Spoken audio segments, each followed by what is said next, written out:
Have you ever felt a place watching you? Not with eyes, but with an ancient, patient stillness. There are corners of the world, forgotten by maps and time, that hold a silence so profound it screams. This is a story about one such place, a place that festers in the memory of those who dare to remember it. They call it the Blackwood Estate, but its true name is whispered only by the rustling leaves and the groaning timber of its decaying halls. It's a name that tastes of dust and decay, a name that promises nothing but a slow, creeping dread.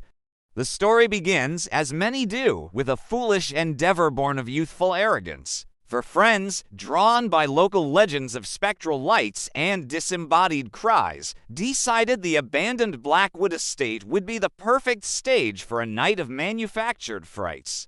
They packed their cameras and flashlights, their hearts thrumming with the cheap thrill of trespassing, utterly oblivious to the fact that they were not the hunters, but the prey. The estate greeted them not with a bang, but with a whisper. The grand iron gates, rusted and bound by thick, thorny vines, swung open with a groan that sounded like a final, drawn-out sigh. The air grew heavy, thick with the scent of damp earth and something else. Something cloyingly sweet, like wilted flowers on a forgotten grave. They stepped onto the grounds, and the world outside seemed to vanish. The chirping of crickets ceased, the distant hum of the highway faded into nothingness, and a heavy, oppressive silence descended. All they could hear was the crunch of their own footsteps on the gravel path and the frantic, shallow breaths they tried so desperately to control. The manor stood before them, a skeletal silhouette against the bruised twilight sky. Its windows were like vacant eyes staring out into the darkness, holding secrets that spanned generations. They pushed open the heavy oak door, and a gust of cold, stale air rushed out to meet them, as if the house itself were exhaling a century of sorrow and malice. Inside, time had stood still. Dust motes danced like tiny phantoms in the beams of their flashlights, illuminating furniture draped in white shrouds, like a congregation of silent mourners. A grandfather clock stood in the main hall, its pendulum frozen, its hands stopped at 3:15. But as they ventured deeper, a soft, rhythmic ticking began to echo from somewhere in the upper floors. Tick, tock, tick, tock. A sound that should have been comforting, but here, in this dead space, it felt like a countdown.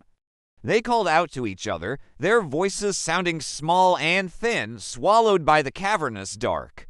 The whispers started then, faint at first, like the sighing of the wind through a keyhole. But they weren't the wind. They were words just on the edge of hearing, coiling around them, slithering into their minds. Names they had never spoken aloud, fears they had buried deep within their hearts. One of them, a young man named Leo, was the first to break. He swore he saw a figure in a long, dark dress standing at the top of the grand staircase, her face obscured by shadows. He shone his light, but there was nothing there. Just dust and peeling wallpaper, but the image was seared into his mind. He grew agitated, his laughter becoming sharp and brittle. He started talking to someone who wasn't there, arguing with the shadows. The others tried to calm him, but it was as if a switch had been flipped. His fear had given the house a foothold, a crack through which its influence could pour. The ticking grew louder, more insistent, seeming to come from all directions at once. The whispers grew clearer, no longer just formless sounds, but coherent, taunting phrases. "You're not welcome here. She's waiting for you. You can't leave." Then the lights began to flicker. Not their flashlights, but the ancient, dead chandeliers hanging from the ceiling. They sputtered to life with a sickly, green-gold glow, casting long, distorted shadows that writhed and danced on the walls. In that grotesque light, they saw it. The portraits lining the hallway, their painted eyes seemed to follow them, the stoic faces twisting into silent, mocking sneers. A child's rocking horse in a desolate nursery began to move on its own, its slow, rhythmic creak joining the maddening tick-tock of the unseen clock. The house was waking up. It was alive, and it was hungry. The group splintered, panic shattering their bravado. They ran, blindly, desperately, through a labyrinth of identical corridors and rooms filled with decaying opulence. But the house played with them. Doors would slam shut in their faces, or open into rooms they had just left. The geography of the estate shifted and warped, twisting reality into a nightmare from which there was no waking. What happened to them? The official story is simple. They were never seen again. A search party found their car parked by the gates, a single camera lying on the gravel path. The footage on it was corrupted, mostly static and distorted noise.